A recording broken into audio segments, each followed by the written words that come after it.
জি, ঘটনাটা গত ২৪শে আগস্ট ২০২০ এটা বিকাল ২টা ২:৩০ থেকে ৭টার মধ্যে বাঞ্ছারামপুরে এখানে একটা ঘটনা ঘটছে।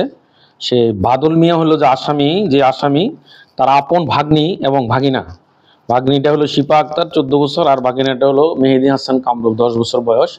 এটার সাথে বাদী আর হলো যে আসামি ২ জন হলো শালা ভগ্নিপতি। তো বাদল মিয়ার কাছে বাদী পক্ষের লোকজনের টাকা পেত। ওই টাকাকে চাপাচাপি করার পরে টাকা চাওয়া দেওয়ার পরে সেও বাহরাইন থেকে দেশে আসছে, বাদীও দেশে আসছে। আসার পরবর্তীতে সে ভগ্নিপতির কাছে ভাই শ্যালকের কাছে তার টাকা চেয়েছিল যে আমার টাকাটা দাও, কিছু টাকা পয়সা পাবো। তো তখন সে তার বাড়িতে বাদীর বাড়িতেই ছিল তার শ্যালকটা। তো পরে বলছে যে ঠিক আছে তোমাকে আমি ২ লক্ষ টাকা এনে দেবো।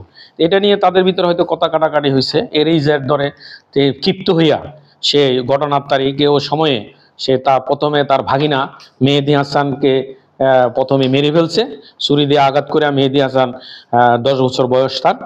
তখন মারার পরবর্তীতে সে লাশটাকে সে যে ঘরে ছিল বোনের বাড়িতে, ভগ্নিপতির বাড়িতে যে ঘরে ছিল ওই ঘরে খাটের নিচে লুকে রাখছিল। পরবর্তীতে তার ভাগ্নিটা হলো বয়স হলো ভাগ্নির শিপা। তো শিপা আক্তার যখন ঘরে ঝাড়ু দিতে গিয়ে দেখে যে লাশ নিচে খাটের নিচে একটা মুড়ায় রাখছে।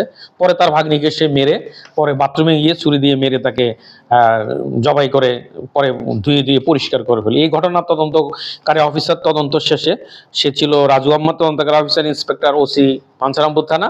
সে তদন্ত শেষে ২৮শে জানুয়ারি ২০২১ সালে মামলার অভিযোগপত্র দাখিল করছে। এর মধ্যে আসামি বাদল স্বীকারোক্তিমূলক জবানবন্দি দিয়েছেন বিজ্ঞ আদালতে। সে স্বীকার করেছেন কিভাবে মারা হয়েছে এবং তার সে ব্যবহৃত জিনিসপত্র কি জিনিসপত্র দিয়ে মারছে সেগুলো উদ্ধার করছে।